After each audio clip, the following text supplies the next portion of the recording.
Hi అండి, అందరికీ నమస్కారం. Welcome back to my channel. ఈ వీడియోలో ఇప్పుడే అందిన వార్త, మళ్ళీ జగన్ పాలనే తల పట్టుకున్న బాబు గారు. పూర్తి వివరాలను అయితే ఈ వీడియోలో తెలుసుకుందాం. వీడియోని ఎక్కడే కానీ స్కిప్ చేయకుండా ఎండ్ వరకు చూడండి, అప్పుడే పూర్తి ఇన్ఫర్మేషన్ అర్థమవుతుంది. వీడియోకి ఒక లైక్ కొట్టండి ఫ్రెండ్స్. వీడియోలోకి అయితే వెళ్ళిపోదాము.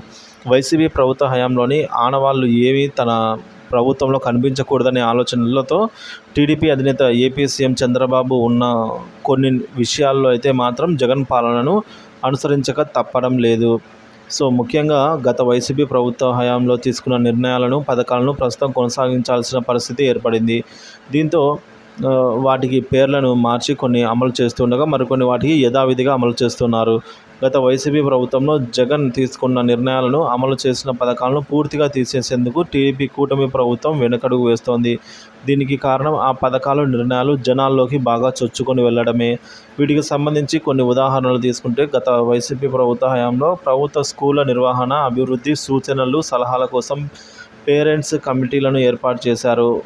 సో వారు వారానికి ఒక్కసారైనా పాఠశాలలకు వెళ్ళి సౌకర్యాలను పరిశీలించి మార్పులను సూచించే విధంగా కమిటీలను ఏర్పాటు చేశారు. దానికి అనుగుణంగా పాఠశాలల్లో మార్పులు, చేర్పులు తీసుకొని వచ్చారు. టీడీపీ కూటమి ప్రభుత్వం అధికారంలోకి వచ్చిన తర్వాత ఈ కమిటీలను ఎత్తివేస్తారని అయితే అనుకున్నా, కానీ పేరెంట్స్ కమిటీలను యథావిధిగానే కొనసాగించాలని నిర్ణయం తీసుకున్నారు. మొన్న గురువారం రాష్ట్ర వ్యాప్తంగా పేరెంట్స్ కమిటీలకు ఎన్నికలు నిర్వహించారు.